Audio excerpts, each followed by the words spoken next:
מה קורה כשהתרבות שלנו נשלטת על ידי תאגידים? אין לי מה לעשות עם זה. מה קורה כשתאגידים מעצבים לנו את הקשרים החברתיים? אין לי מה לעשות עם זה. מה קורה לנו בעולם המבוסס כולו על צריכה ומחירה של מוצרים ושירותים? אני דווקא נהנית מזה. מהם השאיפות שלנו בעולם בו כסף מכתיב את המעמד החברתי שלנו? אני ממש חלק מזה.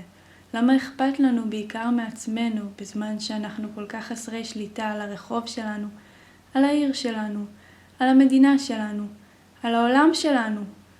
הלוואי שהיה לי מה לעשות עם זה. למה אנחנו לא מכירים את השכנים שלנו? הייתי יכולה לעשות את זה. למה אנחנו אורחים זמניים בכל דירה, בכל עיר, בכל ארץ? יש לזה יתרונות. למה אנחנו שקועים בסכסוכים עם עוד בני אדם שאנחנו בכלל לא מכירים כי חינכו אותנו לקרוא להם אויבים? לאן זה קשור? למה ההורים שלי רוצים שיהיה לי תואר? אני לא יודעת אם אני מסכימה עם זה. למה דווקא אני שנולדתי ברמת אביב מצליחה לקרוא מאמרים וספרים של רסלינג? כי אחרים צריכים לעבוד. למה בכל מקום בעולם הזה הכל דומה זה לזה? כי הכל גם ככה רשתות, אבל בכל זאת יש רומנטיקה של אותנטיות בערים גדולות, בגלל שזה רווחי. למה צריך לשלם על בריאות ומזון ומים וחשמל ותחפושות היגייניות? אין לי מה לעשות עם זה.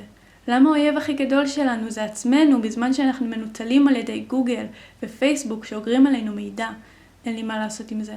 למה לא אכפת לי שיש עליהם מלא מידע באינטרנט? אני דווקא נהנית מזה. ממשיות, מה זה ממשיות? זה כל הדברים שאפשר להרגיש אותם, לחוש אותם. אחד אמר שהיום הכל מעובד ושאין מקור, שאין טבע. אני לא יודעת כי כבר נולדתי לתוך זה. כל מה שאני רוצה רוב הזמן זה להיעלם, ואני חושבת שזה כי אני רוצה להרגיש עוד. אני רוצה להרגיש חזק כל הזמן את הכל. אני רוצה לנסוע במכונית מהירה, במהירות אסורה על כביש נטוש באמצע הלילה. אני רוצה לצוף בתוך נהר ורוד ולהרגיש את השמש הצהובה על הגוף הצמא שלי. אני רוצה ששום דבר אחר לא יהיה מטרה בעולם מלבד לייצר יופי ותחושות נעימות בגופם שלי ושל כל האנשים שגרים ברחוב השומם שלי בעולם כולו. אני רוצה שכולנו נשב על דשא לא מגרד במעגלים, נקשיב ונראה אחד את השני. כל מה שנדבר עליו יהיה חסך חשיבות כי אנחנו ביחד. אני רוצה שלא יהיה כעס ולא תהיה טינה.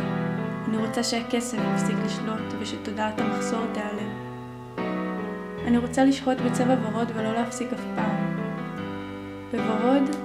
בוורוד הכי יפה יש את כל הגוונים ביחד. הוורוד הזה הוא רגיש כי הוא מעורבב כל כך, יש בו צהוב וכחול וירוק, אבל האדום והלבן מכילים בתוכם את כל התחושות וממשיכים להתקיים בתוך ורוד, הוורוד היפה ביותר הזה, למרות הכל.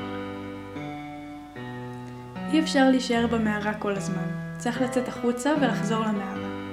ישנם רגעים של אמת בעולם שלנו. יש רגעים של חשיכה כל כך מסנוורת שהיא גוברת על כל האור שהיה יכול לצוץ מתוך קירות המערה. אבל הם אינם כי החשיכה היא כלי סמיך ואפקטיבי בשעות הקשות שלה.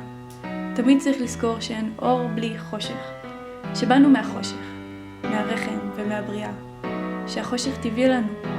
עלינו לזכור שהושלחנו מן חשיכת הבריאה אל האור של השמש, שגם היא לפעמים איננה, ונדמה שלא תשוב עוד בחורפים קרים ובלילות ארוכים, אבל היא מגיחה.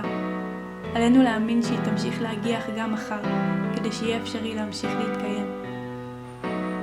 האמונה בבני אדם, בעצמנו, בעולם. בלעדי האמונה הזו, שום דבר איננו ממשי.